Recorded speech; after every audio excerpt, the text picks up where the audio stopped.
Welcome to Raju reviews. అందరికీ good morning.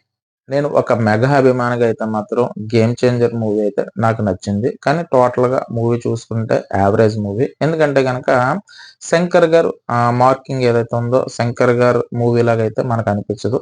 So, first half అంతా ఏదో అలా సాగినట్టు అనిపిస్తుంది. సో, ఫస్ట్ హాఫ్ మొత్తం టోటల్ చూసుకుంటే గనక జస్ట్ ఇంటర్వెల్ సీన్ ఒకటి హైలైట్‌గా నిలుస్తుంది. దాని తర్వాత సెకండ్ హాఫ్‌లో రామ్ చరణ్ గారి రెండో క్యారెక్టర్ ఎంటర్ అవుతుంది.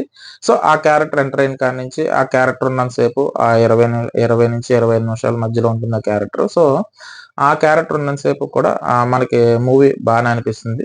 తర్వాత మళ్ళీ నార్మల్‌గానే వెళ్ళిపోతుంది. సో, టోటల్‌గా మూవీ అయితే మాత్రం యావరేజ్ మూవీగా మిగిలిందని నా అభిప్రాయం. ఇది నా వరకు అన్నమాట. సో, ఇక్కడ మెగా అభిమానులు ఎవరికైనా ఈ మూవీ అయితే నచ్చుతుంది.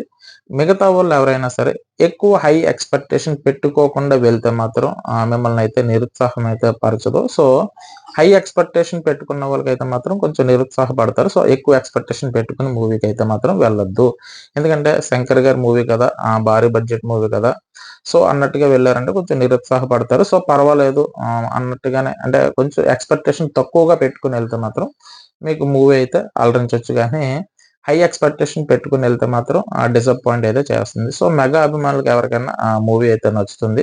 సో, సాంగ్స్ వరకు చూసుకుంటే గనక తమన్ మ్యూజిక్ వరకు పర్వాలేదు. సో, 'హైరానా హైరానా' అన్న సాంగ్ ఏదైతే ఉందో అది ఇందులో కనిపించలేదు. సో, మళ్ళీ నెక్స్ట్ యాడ్ చేస్తారేమో మరి. దీని తర్వాత 'మచ్చా మచ్చా' అన్న సాంగ్ గాని సో, పర్వాలేదు కొన్ని సాంగ్స్ వరకు.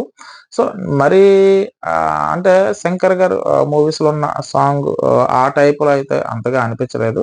కానీ ఓవరాల్‌గా చూసుకుంటే పర్వాలేదు. సో, అంటే సినిమాలో ఎవరి పాత్ర ఎంతవరకు అంటే గనక 'రామ్ చరణ్' గారు 2 క్యారెక్టర్‌లో కూడా బానే యాక్ట్ చేశారాయన. సో, యాక్టింగ్ వరకు చూసుకుంటే గనక మూవీలో హైలైట్‌గా 'రామ్ చరణ్' గారు 2 పాత్రలు బానే యాక్ట్ చేశాడాయన.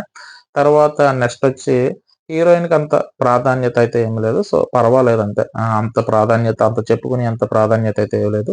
దీని తర్వాతొచ్చి 'ఎస్‌జే సూర్య' గారి క్యారెక్టర్ ఏదైతే ఉందో అది బానే అలరించింది. సో, నెక్స్ట్ 'శ్రీకాంత్' గారి క్యారెక్టర్. సో, ఓవరాల్‌గా చూసుకుంటే గనక మెయిన్ హైలైట్‌గా నిలిచిందైతే మాత్రం 'రామ్ చరణ్' గారు అండ్ 'సూర్య' గారి characters. So, director wise 'Shankar' గారి మార్క్ అయితే పెద్దగా నాకైతే ఎక్కడ కనిపించలేదు. సో, మనం ఇంతకుముందు 'శంకర్' గారి మూవీలు చూసాం గదా! అంత మార్క్ అయితే నాకనిపించలేదు. సో, కొంతమందికి నేను చెప్పిన విధానం నచ్చకపోవచ్చు. ఎందుకంటే గనక సో, నేను మెగా అభిమానినే. అయినా మరి తప్పదు మూవీ ఎలా ఉందో అలా చెప్పాలి గాబట్టి. సో, ఒక మెగా అభిమానిగా అయితే మనకు నచ్చుతుంది గానీ, మిగతా కామన్ ఆడియన్స్ అయితే మాత్రం చూసుకుంటే టోటల్‌గా వన్ టైమ్ వాచబుల్ మూవీ అన్నమాట. సో, ఎక్కువ హై ఎక్స్‌పెక్టేషన్‌తో థియేటర్‌కైతే వెళ్ళొద్దు. సో, పర్వాలేదు అని అనుకున్నట్టు ఎళ్తే గనక మీకు మూవీ అయితే నచ్చుతుంది. మరి 'శంకర్' గారి మూవీ కదా!